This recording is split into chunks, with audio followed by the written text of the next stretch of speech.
Namaskar and a very good evening to all. This is Dr. Monica from the National Institute of Health and Family Welfare.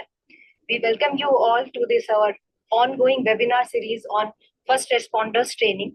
And today we are going to talk about a very important topic, that is burn management, which is very much crucial for minimizing the long-term health complication and improving the quality of life after injury. And to talk about this very important topic, today we have with us Dr. Rajesh Ranjan, who is MBBS, MD and DNB holder, and also serving as head of the Department of Epidemiology at NIHFW. Also, we have with us Dr. Shashank Chauhan, who is MBBS, MS and MCH in plastic and reconstructive surgery, and also serving as additional professor, Department of Burns and Plastic Surgery at AIIMS, New Delhi. So without further ado, I request Dr. Rajesh Ranjan to take the session, and I would also like to mention here that all our participants, we will be taking up your relevant selected questions at the end of this session and the Q&A session. So without further ado, I request Dr. Rajesh Ranjan to talk about this very important topic, that is burn management. Namaskar, welcome one and all. We'll be putting this presentation in the chat at Saksham portal and NIHFW website just at the end of this session. So if you want to go through this PPT or presentation as well as video, you can get it from there. आज हम यहाँ आए हैं burn management के बारे में विचार विमर्श करने के लिए। समय पर सही एवं समुचित प्रबंधन एवं जानकारी किसी की जान बचा सकता है, और एट द सेम टाइम अगर हमारी जानकारी अधूरी हुई तो ये जानलेवा भी हो सकती है। मैं आपको रिक्वेस्ट करूंगा कि आप पीपीटी को फॉलो करें। मैं आशा करता हूं कि आप सही जानकारी लेकर आप अपनी समाज की और देशवासियों की सहायता कर पाएंगे। चलिए हम मान लेते हैं कि आप एक बर्न यानी जलन या दाह के जगह पर हैं। आप इस कंडीशन में दो तरह से हो सकते हैं, या तो आप खुद विक्टिम होंगे या आप ऑब्जर्वर होंगे। तो ऐसे सिचुएशन में क्या करें? मान लेते हैं कि अगर आप विक्टिम हैं, तो विक्टिम होने की कंडीशन में आपको सबसे पहले देखना है कि जो जलन का स्रोत है वो स्रोत से अपने आप को दूर लेके जाए। फिर आपको देखना होगा कि जलन की वजह क्या है, जो ये आग लगी है इसका वजह क्या है। क्या ये कोई मेटल है, कोई आयरन है, कोई बर्तन है, या फायर डायरेक्टली लगी है, या कोई तरल पदार्थ है जैसे कि तेल, उबलता हुआ तेल, पानी, दूध, या किसी तरह के केमिकल से ये बर्न हुआ है। ऐसा भी हो सकता है कि ये जो आग है ये विद्युत की वजह से लगा हो, जिसको हम कॉमन भाषा में बिजली कहते हैं, या किसी ब्लास्ट की वजह से ऐसा हुआ है। अगर आप खुद विक्टिम हैं तो सबसे पहले आप अपने आप को उस स्रोत से दूर ले जाएं, और आपको ये समझना है कि दूर जाते समय आप बहुत तेजी से ना भागें, क्योंकि अगर आपके कपड़ों में आग लगी है तो हवा से वो बढ़ सकती है। फिर आप देखें कि अगर आपके कपड़ों में आग लगी हुई है, थोड़ा सा अपने आप को दूर करें। अगर कपड़ों में आग लगी हुई है तो अपने आप को एक नियरेस्ट सेफ जगह पे ले जाके जमीन पर लेट जाएं और रोल करें। रोल करने से जो आग है वो बुझ जाएगी। उसके तुरंत बाद आप अपने कपड़ों को निकाल दीजिए, और अगर निकालना पॉसिबल ना हो तो अपने आप अपने ऊपर पानी डाल पाए। अगर आप ऑब्जर्वर हैं, मतलब आप उस सिनेरियो पे हैं जहां पे आग लगी हुई है या किसी को कोई जल रहा है आग से, तो सबसे पहले आपको सीन की सेफ्टी, उस जगह की सेफ्टी इंश्योर करनी है। आपको अपनी सेफ्टी इंश्योर करनी है उससे पहले कि आप उसको हेल्प करें, ताकि आप खुद ही ना फंस जाए।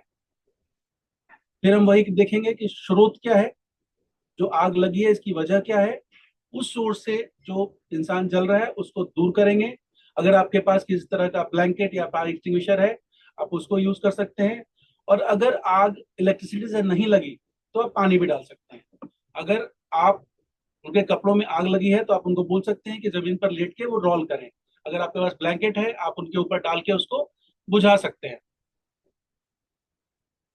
आपको ये ध्यान रखना है कि अगर आप ऐसी जगह पे हैं जहां पे निकलने की जगह नहीं है तो आप जमीन पे लेट सकते हैं, क्योंकि ऐसी जगह पे एक गैस बनती है जिसका नाम है कार्बन मोनोऑक्साइड। एंड ये ऑब्जर्व किया गया है कि मैक्सिमम जो डेथ्स होती हैं जलन से ज्यादा दम घुटने की वजह से होती है, जो कार्बन मोनोऑक्साइड की वजह से होती है। तो आप गीला कपड़ा भी नाक पे बांध सकते हैं। अगर ये जो आग है ये बिजली की वजह से लगी है, तो अगर आपके पास एक्सेस है एमसीबी डाउन करने का या इलेक्ट्रिसिटी को डिस्कनेक्ट करने का, तो उसको डिस्कनेक्ट करें। ये बहुत इंपॉर्टेंट है कि इस इलेक्ट्रिसिटी वाले आग के केस में हम पानी ना डालें। कोशिश करें कि हम नंगे पांव ना जाएं, हम स्लीपर्स का यूज करें। और जैसा कि हम जानते हैं कि जो इलेक्ट्रिसिटी है वो कंडक्टर, जो लिक्विड है वो इलेक्ट्रिसिटी का कंडक्टर है, और हार्ट में ब्लड ज्यादा होता है, तो ऐसे केसेस में हमें मेडिकल हेल्प जरूर लेनी चाहिए। हम किसी भी नॉन कंडक्टर को, जैसे लकड़ी हो गया, प्लास्टिक हो गया, इससे पेशेंट को इलेक्ट्रिसिटी के सोर्स से अलग करें। जो अब हम देखेंगे कि बर्न किस किस तरह के होते हैं। अगर हम पाई चार्ट को देखें तो अराउंड 55% केसेस जो है होते हैं फ्लेम की वजह से होते हैं, जिसको हम आंच बोलेंगे। स्कार्ड्स मतलब कोई भी चीज जो भाप से हो, गर्म पानी से हो। जबकि chemical and electrical burn only 5% होता है। जब हम इसके टाइप्स की बात करेंगे थर्मल बर्न इंजरी की, तो flame, scald, thermal contact, flash burns, blast injuries and friction burns, ये सारे तरह के बर्न्स होते हैं। कुछ और जो टाइप्स हैं उसमें electrical contact burn injury, electrical flash, lightning burn जिसको कि हम तड़ित कहते हैं, बिजली से जो होता है। केमिकल बर्न जो किसी भी तरह का एसिड या किसी भी तरह के केमिकल से हो सकता है। कोल्ड इंजरी जो एक्सट्रीम टेम्परेचर्स हैं वहां पे होती है। और रेडिएशन बर्न जो बहुत तरह के विकिरण से होता है। अब हम देखेंगे, ये जो पिक्चर्स है आप देख सकते हैं अलग अलग तरह के बर्न्स का उदाहरण है। बर्न इंजरी होते क्या है? ये एक सिंड्रोम है जिसमें कि local as well as systemic दोनों मैनिफेस्टेशंस होती हैं, जो कि very high temperature, electrical current, chemical और रेडिएशन के एक्सपोजर से हो सकता है। इसमें हम देखेंगे thermal burns, chemical burns, electrical burns and radiation burns, चार तरह के बर्न्स होते हैं। थर्मल बर्न्स में जैसा कि मैंने आपको पहले बताया, flame burns, scald burns, contact burns होते हैं। केमिकल बर्न्स में एसिड, अल्काली, ऑक्सीडाइजिंग एजेंट के बर्न्स हो सकते हैं। इलेक्ट्रिकल बर्न्स को हम डिवाइड करते हैं high voltage which is more than 1000 volts and low voltage which is more less than 1000, जैसा कि घरों में अक्सर होता है। Then flash burns. Radiation burns दो तरह के होते हैं, ionizing and non ionizing radiation. अगर हम थर्मल बर्न्स की बात करें तो हम ज्यादातर पाते हैं कि हाफ ऑफ द बर्न्स जो एडल्ट्स को होती है उसमें ये फ्लेम बर्न्स ही होते हैं। ये मैक्सिमम सांस लेने वाली इंजरीज से भी एसोसिएटेड होती हैं। यूजुअली डीप डर्मल होती हैं। डॉक्टर शशांक आपको डिटेल्स के बारे में बताएंगे जो फुल थिकनेस और डीप डर्मल की बात कर रहे हैं हम। फ्लैश और flame burns are encountered in 45% of victims. जो एक्सप्लोजन और बॉम्बिंग के होते हैं उसमें भी फ्लैश और फ्लेम बर्न्स ही ज्यादातर पाया जाता है। स्कार्ड बर्न जो कि भाप से या गर्म तरल पदार्थ से, पानी से, जो घरों में अक्सर होता है, डोमेस्टिक बर्न्स ज्यादातर ऐसे होते हैं। और drinks, liquid, hot water bath, superficial dermal Burns Burns होते हैं, इस तरह के बर्न्स में आते हैं जिसमें स्किन उतर जाती है ऊपर की। केमिकल इंजरीज ये बेसिकली इंडस्ट्रियल एक्सीडेंट्स में और हाउस होल्ड केमिकल प्रोडक्ट्स के एक्सपोजर में ज्यादा होते हैं। ये यूजुअली डीप होते हैं और कोगुलेट हो जाता है, मतलब स्किन वहां पे खराब हो जाती है। Alkali more damage than acids. हमें नॉर्मल भाषा में लगता है कि एसिड जो होते हैं ज्यादा बर्न करते हैं, बट जो क्षार पदार्थ होते हैं वो हमें ज्यादा, हमारे स्किन को ज्यादा डैमेज करते हैं। सीमेंट जो है अल्काली बर्न का बहुत कॉमन रीजन है। अब मैं जो अपना प्लेटफॉर्म है डॉक्टर शशांक जो कि एम्स मेडिसिनल प्रोफेसर हैं उनको हैंड ओवर करता हूं, जो कि यहाँ से आगे आप लोगों को पढ़ाएंगे। Thank you doctor Rajesh sir. तो हम अभी बर्न्स के बारे में बात कर रहे हैं। आपने सुना होगा कई बार कि लोग कहते हैं फर्स्ट डिग्री बर्न है, सेकंड डिग्री, थर्ड डिग्री। ये एग्जैक्टली डिग्री होता क्या है? ये होता है कि जो हमारी स्किन होती है उसमें लेयर्स होती हैं। सबसे ऊपर वाली जो लेयर है वो एपिडर्मिस होती है, उससे नीचे एक होती है जिसको बोलते हैं डर्मिस, और उसके नीचे जो नीचे का फैट और उसके नीचे होती है मसल्स एंड बोन्स। तो जो फर्स्ट डिग्री बर्न्स है, फर्स्ट डिग्री बर्न्स का मतलब है कि जब सिर्फ एपिडर्मिस, जो ऊपर की एपिडर्मिस है, अगर सिर्फ वो इंजर हुई है तो उसको कहते हैं फर्स्ट डिग्री बर्न्स। फिर जैसे हम उसमें थोड़ा सा और अगर इन्वॉल्व होता है कि एपिडर्मिस के साथ साथ थोड़ा सा और गहराई में जाएं, तो डर्मिस का जो ऊपर वाला पार्ट है, डर्मिस थोड़ा सा इन्वॉल्व है एपिडर्मिस के साथ, तो हम उसको बोलते हैं सेकंड डिग्री बर्न्स। और फिर सेकंड डिग्री में भी थोड़ा सा डिवीजन होता है कि सुपरफिशियल डर्मिस या डीप डर्मिस। तो जितना डीप डर्मिस ज्यादा होता है वो ज्यादा गहरा होता जाता है। फिर उसके बाद आता है third degree Burns. Third degree Burns का मतलब है कि जो एपिडर्मिस की लेयर और जो डर्मिस की लेयर, ये पूरी दोनों तरह से इंजर हो गई हैं, और नीचे सिर्फ अब फैट आता है और उसके नीचे मसल आएंगी। तो जितने भी थर्ड डिग्री बर्न्स होते हैं उसमें जैसे आप फोटोग्राफ में देख रहे हैं कि जो भी वेन्स होती हैं, जो भी हमारे ब्लड वेसल्स होती हैं स्किन में, वो काफी हद तक कोगुलेट हो जाती हैं, उनके अंदर जो ब्लड है वो वहां पर जम जाता है। वो एक उसको देख के हम बता सकते हैं कि फर्स्ट डिग्री है, सेकंड डिग्री है, थर्ड डिग्री बर्न्स है। फिर आता है फोर्थ डिग्री। फोर्थ डिग्री होता है, मोस्टली होता है इलेक्ट्रिकल कॉन्टैक्ट बर्न से, जब एपिडर्मिस, डर्मिस, सबक्यूटेनियस टिश्यू और मसल या बोन तक अगर पूरा डैमेज होता है तो। अब ये बहुत इंपॉर्टेंट फिर एक नेक्स्ट होता है कि हम कैसे असेस करते हैं पेशेंट को या किसी विक्टिम को। तो कॉमनली रूल ऑफ 9 यूज करते थे कि बॉडी में कितना परसेंटेज, हमारी बॉडी का जो सरफेस एरिया है वो 100% है, तो उसको हम मल्टीपल्स ऑफ 9 में डिवाइड कर लेते हैं। तो हाथ, दोनों हाथ 9 9 होते हैं, एंड आगे का जो ट्रंक एंड एब्डोमेन है वो 18 होगा, बैक होगा वो 18 होगा, दोनों पैर 18 और 18 होंगे, हेड एंड नेक रीजन वो 9 होगा, और 1% जो है वो जेनिटल एरिया होता है। ये होता है एडल्ट्स में। ऐसे ही बच्चों में अगर हम आते हैं तो इसमें होता है कि जो हेड है, हेड का साइज थोड़ा सा बड़ा होता है, हाथों पैरों के साइज थोड़े से छोटे होते हैं, ट्रंक का साइज थोड़ा बड़ा होता है। तो इस वजह से उसमें हम रूल ऑफ 5 यूज करते हैं, जिसमें कि हेड एंड नेक जो है वो 20% होता है, अपर आर्म आगे पीछे 5-5, इधर भी 5-5, दोनों पैरों का भी 5-5 5-5, और आगे का 10, पीछे का 10%।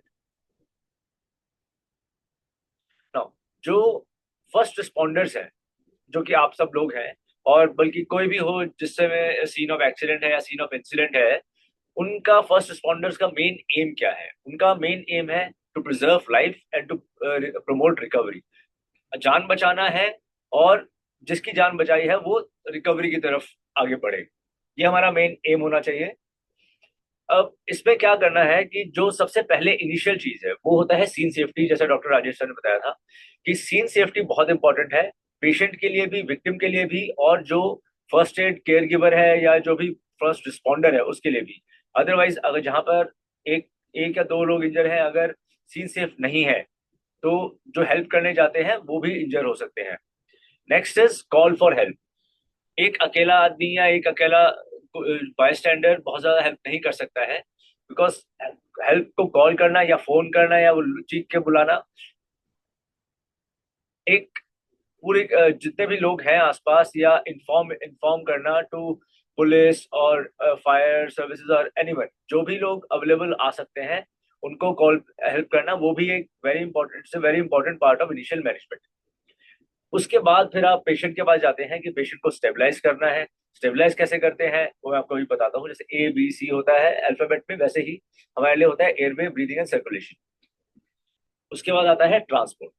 नाउ आप ये ऐसा क्यों करेंगे? बिकॉज जो फर्स्ट रिस्पॉन्डर है, पेशेंट डॉक्टर या हॉस्पिटल के पास तब आ पाता है जब ये प्री हॉस्पिटल वाला पार्ट कंप्लीट होता है। तो सबसे इंपॉर्टेंट रोल जो है वो इसमें फर्स्ट रिस्पॉन्डर्स का होता है। सबसे पहले आइडेंटिफाई करना कि इंजरी हुई है, सेकंड चीज सीन सेफ्टी, उसके बाद patient transport, and then call for help, communication, then transfer. इन सब चीजों के बाद जाके पेशेंट जो है वो हॉस्पिटल पहुंचता है और किसी डॉक्टर के पास पहुंचता है। तो हमारी ह्यूमन बॉडी में मेन जो ABCDE है, वो उस चीज पे कहा गया है कि सबसे पहले रेस्पिरेटरी सिस्टम, आपका एयरवे और ब्रीदिंग चेक करते हैं। फिर कार्डियोवास्कुलर सिस्टम, योर सर्कुलेशन, जो हार्ट एंड ब्लड वेसल्स, जो ब्लड चल रहा है बॉडी में। उसके बाद नेक्स्ट होता है D, एंड ई।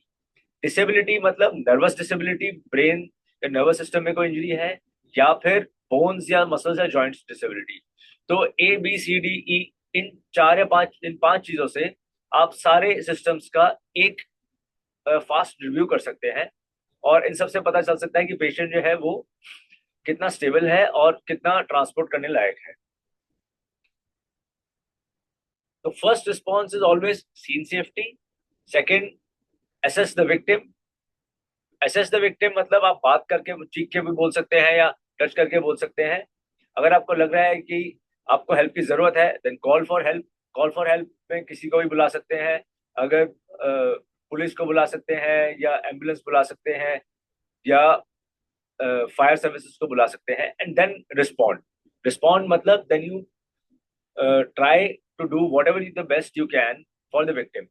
विक्टिम को अगर सीन सेफ नहीं है तो उस जगह से हटाना या उस जगह को कॉर्डन ऑफ करना, वो भी एक बहुत बड़ी इंपॉर्टेंट रिस्पॉन्सिबिलिटी होती है। लाइक अगर कोई रोड पे है, एक्सीडेंट हुआ है, अगर आप विक्टिम को रोड से हटा के साइड में शोल्डर एरिया पे कर सकते हैं तो फर्दर इंजरी बच सकती है। अगर आप उस एरिया में, आपके पास अगर जो रेड ट्राइंगल्स होते हैं या कोई भी एरिया जिससे आप उस चीज को कॉर्डर ऑफ कर सकते हैं, ताकि जब भी आप पेशेंट पे वर्क कर रहे हैं उस समय पेशेंट के लिए भी सेफ है और आपके लिए भी सेफ है। स्टेबलाइज करने के बाद होता है अगला एयरवे, कि पेशेंट अच्छे से सांस ले पा रहा है, नहीं ले रहा पा रहा है, मुंह के अंदर कोई फॉरेन बॉडी तो नहीं है, नाक के अंदर कोई फॉरेन बॉडी तो नहीं है, मुंह दबा तो नहीं हुआ है। ये सब करने के बाद उस समय फर्स्ट रिस्पॉन्डर, अगर उनके पास कुछ हेल्प अवेलेबल नहीं है, then next point is transfer. Safe transfer to appropriate facility with the help of 1% और 2% और 3%, जितने भी लोग अवेलेबल हैं उसके हिसाब से। तो सीन सेफ्टी सबसे इंपॉर्टेंट है। अपने आप को बचाइए, उसके बाद विक्टिम को हेल्प करने की कोशिश करिए। अच्छा, अब हम आते हैं बर्न्स पे। तो हम बर्न्स से बात कर रहे थे, तो दो चीजें हैं, या तो उस समय आग लगी हुई है या आग लग चुकी है और अब सिर्फ घायल व्यक्ति या घायल पेशेंट है वहां पर, राइट। तो अगर आग लगी हुई है, stop the burning process, cool the burn, pain relief and then cover the burn. ये 3 मेन चीजें हैं। अगर आग ऑलरेडी लग चुकी है और जो व्यक्ति है वो घायल है, तो cool the burn, pain relief and cover the burn.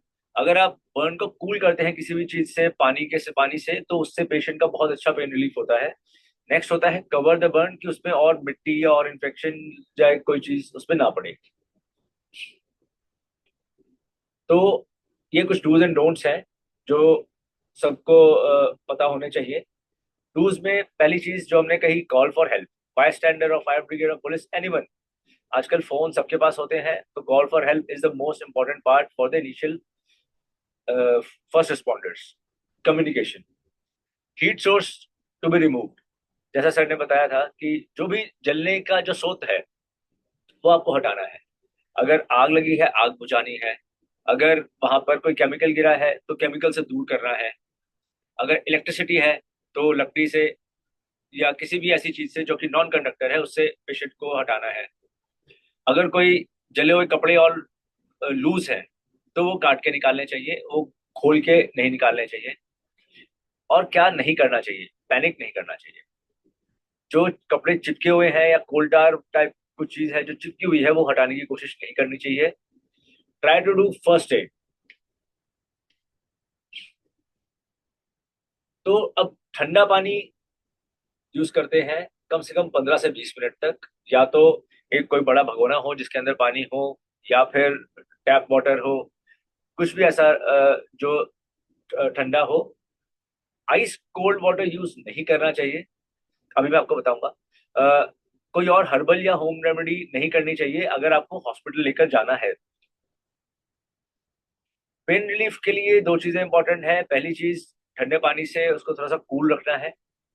Immobilise करना है, मतलब उसको स्टेबलाइज करना है। अगर जितना ज्यादा मूवमेंट होगा उतना ज्यादा पेशेंट्स को पेन होता है। बिकॉज अगर आप सोचिए, एपिडर्मिस जो है वो हट गई है, डर्मिस हट गई है, इंजर हो गई है, जो नीचे नर्व्स है वो एक्सपोज है।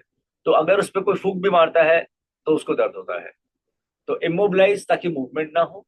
उसके बाद कवर करना है किसी भी साफ कपड़े से, and then transport to medical centre. जहां पे भी विक्टिम को जला है उसको छूने की कोशिश ना करें। जो फफोले पड़ गए हो उनको फोड़ने की या उतारने की कोशिश ना करें। घी या ऑयल उस समय वहां ना लगाएं। और कोई भी ऐसा गर्म पार्ट जैसे ज्वेलरी वगैरह है वो वहीं पे उतारने की कोशिश ना करें। कवर कैसे करते हैं? एक साफ कपड़े से। कोई जरूरत नहीं है कि आपको बैंडेज चाहिए या कुछ भी चाहिए, कुछ स्टेराइल चाहिए, कोई भी क्लीन क्लोथ चाहिए कवर करने के लिए। बिकॉज जब पेशेंट का फाइनल असेसमेंट होगा हॉस्पिटल में तो उस समय जो भी आपने लगाया होगा वो सब उतरेगा। इसी वजह से हम एडवाइस करते हैं कि कोई क्रीम ऑइंटमेंट या किसी भी तरह का टूथपेस्ट वगैरह चीजें ना लगाएं इन द फील्ड। क्योंकि हॉस्पिटल में जब पहुंचते हैं तो उस समय वो सब हमें हटा के दोबारा से सारा एसेस करना होता है और वो पेशेंट के लिए ज्यादा पेनफुल होता है। ये कुछ आर्टिकल्स हैं जो मैं आपको दिखाना चाहता हूँ। 20 minutes of cool running water has been proven to be the most effective in reducing progression of burn depth and time to rehabilitation। जो जलन की वजह से जो बर्न के डीप डीप होने के चांसेस है वो चलते हुए पानी से कम होते हैं। Unfortunately, products such as ice and toothpaste, which may have adverse effects, continue to be used on acute burns। So, ये लिटरेचर में भी है कि पानी के अलावा बाकी सब चीजें उनसे बुरा इफेक्ट ज्यादा हो सकता है। ये एक और आर्टिकल है बर्न्स का जिसपे nationwide education programme emphasise the use of only cold water. They have always said कि सिर्फ पानी या कोल्ड या कूल वाटर। मैं कहूंगा कि better word is a cool water not cold water. And the aim of first aid should be to stop the burning, cool the burn, provide pain relief, and cover the burn. These are the four main things that the bystander should do। ये कुछ pictorial representation हैं जैसे thermal burn मतलब flame या जिससे भी आग से जला है। स्टॉप ड्रॉप रोल, रुकिए। जैसे सर कह रहे थे कि बहुत तेजी से ना भागें बिकॉज अगर बहुत तेजी से भागते हैं तो हवा के कारण आग की लपट और ज्यादा हो सकती है। ड्रॉप, नीचे जमीन पे लेटिए। एंड रोल, ये तीन चीजें करते हैं अगर आपको खुद थोड़ी आग लगी है। फिर आते हैं केमिकल बर्न्स। केमिकल बर्न्स में भी टैप वाटर, जो केमिकल बर्न्स में भी अलग अलग केमिकल बर्न्स होते हैं। एक होता है लिक्विड केमिकल बर्न्स, एक होता है ड्राई ड्राई या powdered chemical Burns. Powdered chemical Burns ज्यादातर कॉम्बैट में या एक्सप्लोजन्स में या इंडस्ट्रीज में भी पाए जाते हैं, जैसे व्हाइट फॉस्फोरस हो गया, नेपॉम, इस तरह के कुछ केमिकल्स होते हैं जिससे ड्राई केमिकल्स होते हैं। उसमें थोड़ा सा डिफरेंट होता है कि उसमें डायरेक्ट पानी नहीं डालते। मैं अभी आपको एक फोटोग्राफ में सिखाता हूँ। अच्छा, अगले आते हैं हम इलेक्ट्रिक बर्न्स में। कोई भी रबर बूट्स या स्लीपर्स या लकड़ी की तरह से बिजली के स्रोत को वहां से दूर करें। केमिकल बर्न्स पे जब आते हैं तो अगर लिक्विड केमिकल बर्न है, भले ही वो एसिड हो भले ही एल्कली हो, जब पेशेंट आपके पास आता है तो आपको पता नहीं होता है कि एग्जैक्टली एसिड से जला है या एल्कली से जला है या किस तरह के केमिकल से जला है। किसी भी तरह के केमिकल से जला हो, अगर किसी भी तरह के केमिकल पड़ा है उसमें, तो रनिंग रनिंग वाटर, ताकि जो भी केमिकल है वो डाइल्यूट होके और वहां से धीरे धीरे करके निकलता जाए। कम से कम 15 से 20 मिनट रनिंग वाटर, ताकि वो बर्न डीप ना हो। अब आते हैं ड्राई बर्न्स। ड्राई बर्न्स मतलब पाउडर्ड बर्न्स। कोई भी जो भी जैसे बारूद है या व्हाइट फॉस्फोरस या उस तरह कोई भी ड्राई बर्न्स जिससे है अगर पाउडर्ड है तो उस पर वो डायरेक्ट पानी नहीं डालते। सबसे पहले उसको झाड़ते हैं वहां से, ताकि जितना भी ड्राई पाउडर है वो वहां से हट जाए, नीचे गिर जाए। अगर ब्रश है तो ब्रश से झाड़िए, कपड़ा है तो कपड़े से झाड़िए। जिस भी कपड़ों पे वो ड्राई पाउडर गिरा हुआ है वो उतारिए और जितना भी सोर्स है उससे हटाइए। जब आप ड्राई हटा चुके हैं उसके बाद उसको पानी डाल के रनिंग वाटर में उसको निकाल सकते हैं जितना भी वो निकल पाए। नेक्स्ट आता है आइस। तो आइस बहुत इंपॉर्टेंट होता है बिकॉज आजकल होता है कि विट्रियोलाज होता है या जो भी असॉल्ट्स होते हैं, एसिड अटैक ऑन लेडीज, उसमें फेस पे एसिड या अल्कली या कोई भी केमिकल स्प्लैश होता है। तो ऐसे केसेस में उनको आई को इरिगेट कैसे करना है वो थोड़ा सा डिफरेंट होता है। कि अगर जैसे आप देखेंगे सेकंड फोटोग्राफ में कि जो पानी डल रहा है वो बीच की तरफ से डल रहा है और जो आंख है वो नीचे की तरफ है। अगर किसी को राइट आई में केमिकल पड़ा है तो राइट आई नीचे होगी और नाक की तरफ से पानी गिरना है। यहाँ पर कोई भी एक बोल हो या कुछ भी हो ताकि जो भी है वो बह के उस बोल में इकट्ठा हो, आपके शरीर पे ना आए। अगर उल्टी तरफ करेंगे तो दूसरी आंख में जा सकता है। अगर लेफ्ट आई में हुआ है तो लेफ्ट आई नीचे रखेंगे और नाक की तरफ से उसमें पानी डालना शुरू करेंगे। यहाँ पर एक बोल रखेंगे ताकि जितना भी केमिकल है वो दूसरी तरफ जाए, आपकी बॉडी पे ना आए, दूसरी आंखों पे ना आए। ये मेन फर्स्ट एड्स है केमिकल बर्न्स के लिए। इसके बाद मेडिकल इंटेंशन, जब आपको कहना है कि अब इसको हॉस्पिटल लेके जाना है, जब आप रोड पे हैं या कम्युनिटी में हैं, तो अगर आपको लगता है कि बर्न ज्यादा डीप है, पेशेंट को पेन फील नहीं हो रहा। अब ऐसा होता है कि जब सुपरफिशियल बर्न्स होते हैं तो बर्न बहुत पेनफुल होता है, क्योंकि ऊपर नर्व्स एक्सपोज होती हैं। अब जब होता है कि पेन नहीं हो रहा है, इसका मतलब है कि जो हमारी जो नर्व्स हैं वो भी जल चुकी है। इस वजह से जो डीप होते हैं, 3rd डिग्री या 4th डिग्री बर्न्स होते हैं, उसमें अगर आप टच करेंगे तो पेशेंट को पेन नहीं होगा, बिकॉज जो नर्व्स एक्सपोज थी वो भी जल चुकी हैं। इस वजह से वो कुछ पेन आपके ब्रेन तक पहुंचा ही नहीं पा रही। फिर कुछ स्पेशल एरियाज होते हैं जैसे फेस, हैंड, पैर या जेनिटलियाज। अगर यहाँ के स्पेशल बर्न्स हैं तो उसको हॉस्पिटल जाने की जरूरत है। नेक्स्ट आता है close space burn. Close space burn का मतलब कोई बंद कमरा है, धुआं जहां ज्यादा हुआ, जहां पर कार्बन मोनोऑक्साइड पॉइजनिंग या इनहेलेशनल बर्न्स के चांसेस है। भले ही ऊपर से कोई जलन ना हो, लेकिन धुएं से जो लंग्स के अंदर इंजरी है, उसके लिए पेशेंट को मेडिकल अटेंशन जाने की जरूरत है। किसी भी तरह के केमिकल या इलेक्ट्रिकल बर्न्स जिसमें पता नहीं चलता है इस शुरुआत में कि कितना डीप बर्न है या उसको हार्ट अटैक आने के चांसेस है, उनको हॉस्पिटल जाना चाहिए। अगर जलने के साथ साथ कोई इंजरीज है, कोई लाइनमैन अगर इलेक्ट्रिशियन पोल पे काम कर रहा है, गिर गया है ऊपर से, तो साथ में इंजरीज होंगी। हेड इंजरी हो सकती है, स्पाइनल इंजरी हो सकती है। प्रेग्नेंट पेशेंट्स, बच्चे या बूढ़े लोग, और कुछ ऐसे पेशेंट जिनको साथ में आपको पता है मेडिकल कंडीशन है, इसको कोई हार्ट पेशेंट है, कोई डायबिटीज है, ब्लड प्रेशर है, बिकॉज इन सब में बर्न्स के इन्फेक्शन और उनका मैनेजमेंट थोड़ा सा डिफरेंट हो जाता है। तो इसी तरह से हम सिवियरिटी ऑफ बर्न्स पे आते हैं। सिवियरिटी मतलब कौन कौन से बर्न्स हैं जो ओपीडी के पे मैनेज कर सकते हैं, कौन कौन से बर्न्स हैं जिनको एक हॉस्पिटल में मैनेज होना चाहिए, और कौन से बर्न्स हैं जिनको आईसीयू में मैनेज होना चाहिए। तो जितने भी माइनर बर्न्स हैं, मतलब जो 3rd डिग्री नहीं है, 1st डिग्री और 2nd डिग्री बर्न्स, जिनका अभी हमने जो चेक करा था रूल ऑफ 9 और रूल ऑफ 5 से, जिनका जो टोटल बॉडी सरफेस एरिया है वो 10% या 12% के आसपास है, और स्पेशल एरिया का नहीं है, इलेक्ट्रिकल बर्न नहीं है, इनहेलेशन इंजरी नहीं है, वो सब माइनर बर्न्स कहलाते हैं। और वो नॉर्मली ओपीडी बेसिस पे पट्टियां करा के वो ठीक हो सकते हैं। मॉडरेट बर्न्स होते हैं जब 15 से 25% के बीच में बर्न्स होते हैं, पार्शियल थिकनेस मतलब 1st और 2nd डिग्री।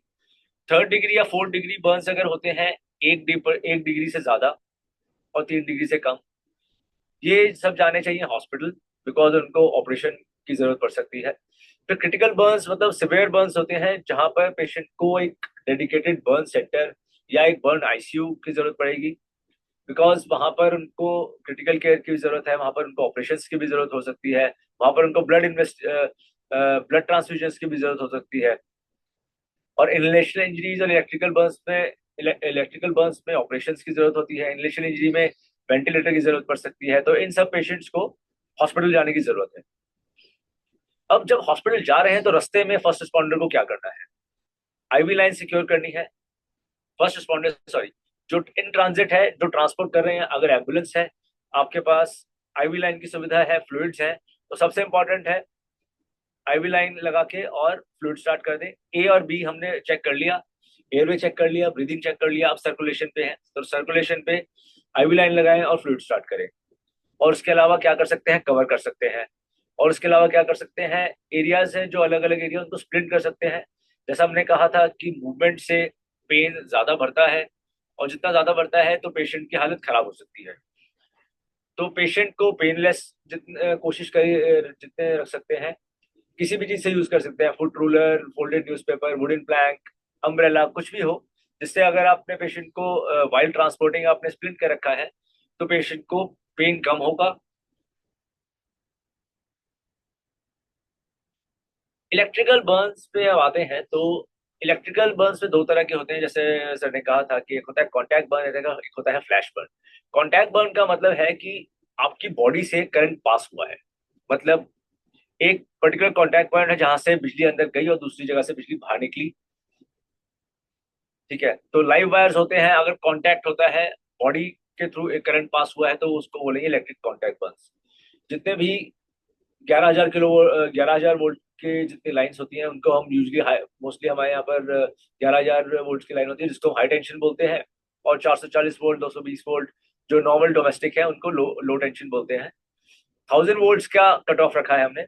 फिर दूसरा होता है electric flash burn. Flash Burns का मतलब है कि एक आर्क हुई और उस आर्क से इंस्टेंटेनियस एनर्जी निकली और वो जो फ्लैश हुआ उससे बर्न हुआ, आपकी बॉडी से या पेशेंट की बॉडी से करंट पास नहीं हुआ।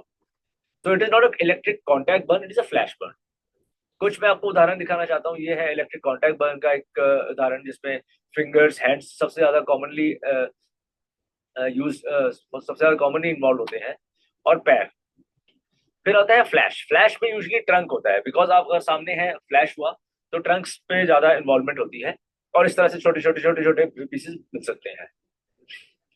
अच्छा, ये एक छोटा सा वीडियो है जिसमें मैं दिखाना चाह रहा हूँ कि बर्न की डेप्थ को कैसे हम पता चलते हैं। तो इसमें जो आप देखेंगे कि दबा के देख रहे हैं कि ना एक पिंक टिश्यू है और उसमें ब्लड वापस आया। जब दबाया तो ब्लड चला गया, जब इसको छोड़ा तो ब्लड वापस आया, तो उसको बोलते हैं कैपिलरी रिफिल। अगर कैपिलरी रिफिल आ रहा है मतलब सेकंड डिग्री बर्न है, बहुत ज्यादा डीप नहीं है।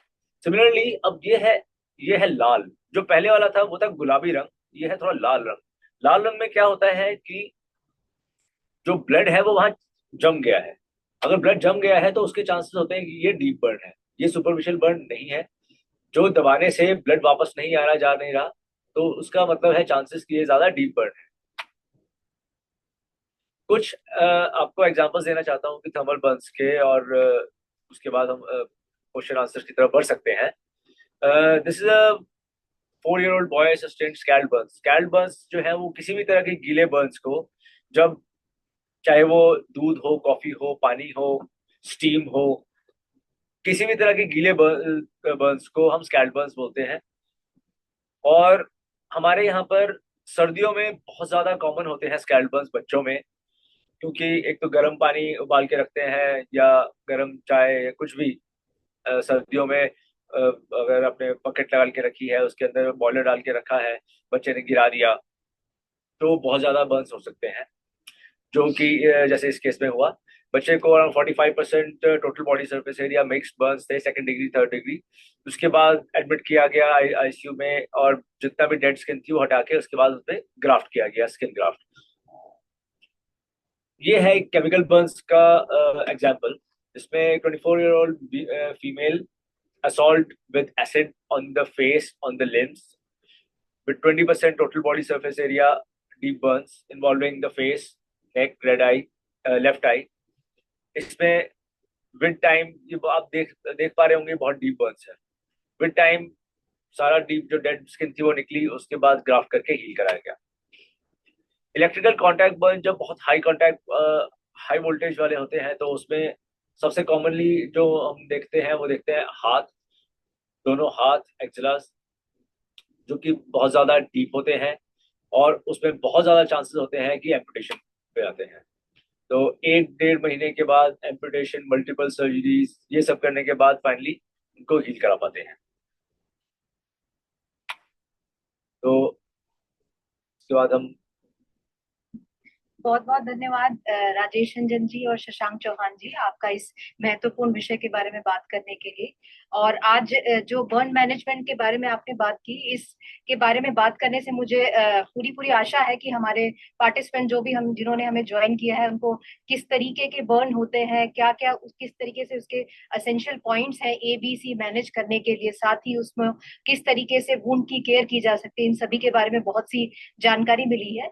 और जैसा कि हमने इस सेशन की शुरुआत में कहा था कि कुछ कुछ महत्वपूर्ण जो प्रश्न हमारे पार्टिसिपेंट्स की तरफ से आए हैं, वो हम अभी हमारे स्पीकर्स को देते हैं।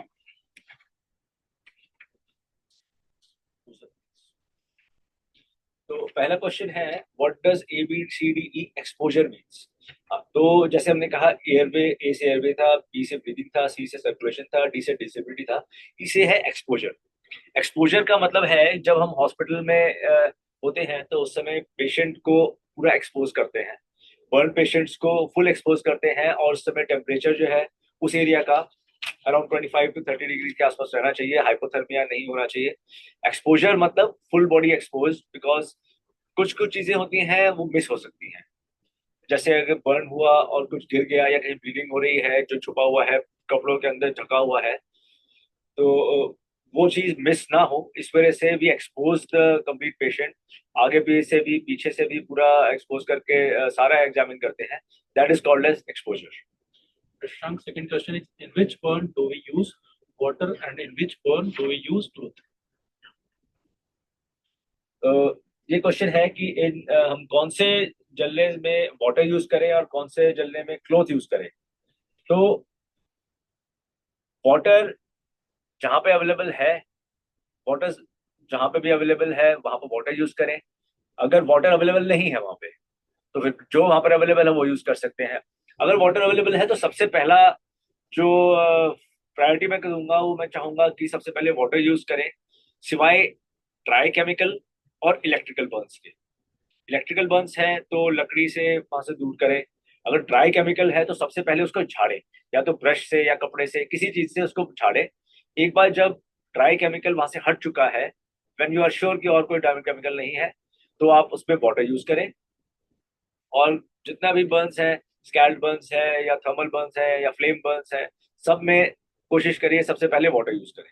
अगर वाटर अवेलेबल नहीं है फिर हम सोच सकते हैं, जैसे होता है कि स्टॉप ड्रॉप एंड रोल। अगर आप नीचे गिरे तो वहां पे मिट्टी है, मिट्टी यूज करें, जो भी यूज कर सकते हैं। Third question is, can cold water be used in third degrees burns also? Cold water किसी भी तरह के बर्न्स में यूज कर सकते हैं, थर्ड डिग्री में भी, फोर्थ डिग्री में भी, फर्स्ट डिग्री में, सेकंड डिग्री में भी। अगर उस समय बर्न हुआ है और आपको लग रहा है कि ये बहुत डीप बर्न है, तो सोचिए, अगर एक उबला हुआ आलू है, ठीक है, वो आपने उबाल के रखा, उसके अंदर गर्म है, अगर आपने उसको 1 मिनट पानी में डुबाया, बाहर निकाला, उसकी जो अंदर वाली पार्ट है वो आपका फिर भी गर्म होगा, उसका आप काट के देखेंगे। कम से कम 5, 10, 15 मिनट के बाद जाके वो जो उबला हुआ आलू है उसके अंदर वाला जो डीप पार्ट है, जो हीट है, वो निकल पाएगी बाहर। तो इस वजह से अगर थर्ड डिग्री बर्न है, फोर्थ डिग्री बर्न है, अगर बॉडी का टिश्यू बहुत डीप तक बर्न है, तो जब तक वो हीट वहां से कम नहीं हो पाएगी तब तक पानी का यूज करना है। तो 15 मिनट, 20 मिनट, जितना भी हो सकता है उतनी देर यूज करना है, चाहे वो फर्स्ट डिग्री हो, सेकंड डिग्री हो, थर्ड डिग्री हो या फोर्थ डिग्री। सिर्फ पानी वहां यूज नहीं करना, या तो ड्राई केमिकल या फिर इलेक्ट्रिकेशन बर्न्स में। डॉक्टर साहब, नेक्स्ट क्वेश्चन है, chemical burns should be also washed with running water? तो केमिकल बर्न्स में क्योंकि हमें ये पता नहीं होता है कि एसिड यूज हुआ है कि अल्कली यूज हुआ है, क्या यूज हुआ है, तो केमिकल बर्न्स में भी है या तो वेट केमिकल मतलब तरल पदार्थ, या फिर ड्राई केमिकल मतलब पाउडर, जैसे व्हाइट पोटैश या व्हाइट पोटेशियम या कुछ भी इस तरह का, व्हाइट फॉस्फोरस। अगर ड्राई है तो सेम, ड्राई सबसे पहले उसको कम कम करना है। और अगर लिक्विड केमिकल है तो भी उसको, हमारा मेन एम है कि उसको हमें डाइल्यूट करना है। अगर आपको पता है कि एसिड है तो ऐसा नहीं कि आप उस पर अल्कली डाल दें, क्योंकि एसिड और अल्कली का जब रिएक्शन होता है तो हीट और ज्यादा प्रोड्यूस होती है। अगर अल्कली है तो ऐसा नहीं कि उसको आप न्यूट्रलाइज करने के लिए एसिड डाल दें, not basic chemistry, but this is a clinical situation. Chemistry में होता था कि आप एसिड को न्यूट्रलाइज करने के लिए आपको अल्कली डालना है, या अल्कली को न्यूट्रलाइज करने के लिए एसिड डालना है। रियल लाइफ सिनेरियो में जब आपके ऊपर केमिकल पड़ा हुआ है, एसिड पड़ा हुआ है या अल्कली पड़ा हुआ है, तो उसमें आप दूसरा केमिकल नहीं डालेंगे। केमिकल के रिएक्शन से हीट एनर्जी और ज्यादा प्रोड्यूस होती है। आप सिर्फ उसमें पानी डालेंगे और रनिंग वाटर, ताकि वो डाइल्यूट हो, चाहे वो एसिड हो चाहे वो अल्कली हो, जो भी हो, अगर उसमें पानी ऐड होगा तो वो डाइल्यूट होगा। तो वो डाइल्यूट होते होते इतनी कम डाइल्यूशन में आ जाए ताकि वो वहां से क्लियर ऑफ हो जाए। नेक्स्ट क्वेश्चन डॉक्टर साहब is, what fluid is best for in transit patient? मतलब जो जले हुए पेशेंट को हम हॉस्पिटल लेके जाते हैं, तो आरएल या एनएस कौन सा फ्लूइड यूज करते हैं? जो हमारे प्रोटोकॉल्स होते हैं उसमें सबसे ज्यादा यूज होने वाला, सबसे कॉमनली यूज होने वाला जो फ्लूइड है वो है रिंगर्स लैक्टेट। रिंगर्स लैक्टेट, जितने भी हमारे बर्न के फ्लूइड रिसस्टेशन फॉर्मुलेज हैं उन सब में first 24 hours to 48 hours Ringer's lactate use करते हैं। अगर आपके पास रिंगर लैक्टेट नहीं है तो next is normal saline. Otherwise जो फर्स्ट चॉइस है that is ringers lactate always. Thank you. कुछ चीजें मैं आपको एडिशनली बताना चाहूंगा जो कि मैनेजमेंट के अलावा है। जैसे कि हम बोलते हैं prevention is better than cure, तो कुछ चीजें हमें बर्न से बचने के लिए करनी चाहिए। एक तो जो आपका रसोई है वहां से बच्चों को दूर रखें। जो भी आपका गर्म रखने के एरियाज हैं उनको बच्चे के हाइट से अलग रखें, वो एक बेटर रहेगा। सारे जो आपके इलेक्ट्रिकल इंस्ट्रूमेंट्स हैं उसमें लूज वायर्स ना रखें, बच्चों के एक्सेस में ना रखें। आपके जो ऑर्गेनाइजेशंस के अंदर अपना फायर सेफ्टी चेकअप जरूर कराएं, लाइसेंसेस लेके रखें। जो आपके फायर एग्जिट एरियाज हैं वहां पे लॉक एंड की रखें, जिसको कि तोड़ के की निकाल के कोई जा सकता है। स्पेसिफिकली हम देखते हैं जब हम ऑडिट्स में जाते हैं कि जो फायर एग्जिट्स हैं वहां पे लोग डब्बे या सामान रखते हैं, तो वो उन पैसेजेस को आपको एकदम क्लीन रखना चाहिए। फायर पैनल्स के पास आप लोगों को इन्फ्लेमेबल सामान नहीं रखना चाहिए। अक्सर पाया जाता है कि वहां सामान रखा है, एक स्पार्क हुआ और वहीं से आपकी जो है बिजली अ, आग लग गई। एक और बहुत कॉमन मिस्टेक हम करते हैं, जो कि स्पेसिफिकली मैं इंस्टीट्यूशनल लेवल पे कहूंगा, कि जो हमारे फायर के नॉर्म्स हैं, फायर के नॉर्म्स के हिसाब से हमें हमारा जो जनरेटर होता है, जो कि आपके वाटर स्प्रिंकलर से ऐड होता है, that is not with your main MCB. That we have to ensure, because once the fire is there, electricity systems has to be down, and then on the backup, that is called jockey DG. तो उस DG पे आपका जो है पूरा sprinkler system चलना चाहिए। In between हमें फायर ट्रेनिंग्स कराते रहना चाहिए, फायर इवेक्यूएशन ड्रिल्स कराते रहना चाहिए, हमें वाटर का प्रेशर चेक करना चाहिए, आपके फायर एक्सटिंग्विशर वर्किंग है कि नहीं है वो आपको चेक करना चाहिए। ये सब जो चीजें हैं, इन इन चीजों से हम अपने प्रोसेस को मिटिगेट कर सकते हैं और हम कोशिश कर सकते हैं कि फायर ना हो। होने के बाद जो चीजें करनी है, और डॉक्टर शशांक ने आपको ऑलरेडी बता दी। Thank you. धन्यवाद आपका। जैसा कि हमने सुना और समझा कि जलने की चोटें काफी गंभीर भी हो सकती है, और सही समय पे अगर हमें उसका सही उपचार मिले तो इसके बारे में काफी सारी हमारी जो स्वास्थ्य से जुड़ी जटिलताओं से हम सामना कर सकते हैं। तो अब हम इस सेशन के अंतिम पड़ाव में पहुंच चुके हैं, और इसी के साथ साथ हम आज के हमारे एक्सपर्ट्स और स्पीकर डॉक्टर राजेश रंजन जी और डॉक्टर शशांक चौहान जी का धन्यवाद करना चाहूंगी कि उन्होंने अपने समय में से इस बहुत ही इम्पोर्टेंट टॉपिक के लिए समय निकाला, और साथ ही अपना सारे हमारे पार्टिसिपेंट्स को उनके क्वेश्चन को बहुत सरलता से उसका जवाब दिया। और साथ ही जो पीपीटी इन्होंने दिखाई है, इस कंटेंट को भी आप आगे के लिए रेफर कर सकते हैं, जो कि हम आपको अवेलेबल करवाने वाले हैं, और साथ ही हम उसको शेयर भी आपके साथ कर चुके हैं। दोस्तों, हम आपका भी बहुत बहुत हृदय से धन्यवाद करना चाहते हैं कि आपने बहुत ध्यान से इस सेशन को सुना और इसको बहुत ही प्रभावी और सार्थक बनाया। और इसके साथ ही सारी मैनेजमेंट टीम जिस माध्यम से हम आपके साथ जुड़े हैं, उनका भी हम हृदय से धन्यवाद प्रकट करना चाहते हैं। और दोस्तों, ये जो हमारी वेबिनार की जो सीरीज है, ये 19 मई तक चलती रहेगी, और सेम लॉगिन से आप सारे ही सेशन को एक्सेस कर सकते हैं। हमारा अगला सेशन जो होगा वो कल 12 मई को होगा 11 बजे, और जो सेशन का टॉपिक होगा वो ट्राइज और सर्वाइकल स्पाइन स्टेबलाइजेशन के ऊपर होगा।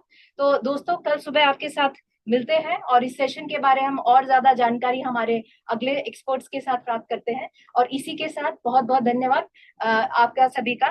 धन्यवाद।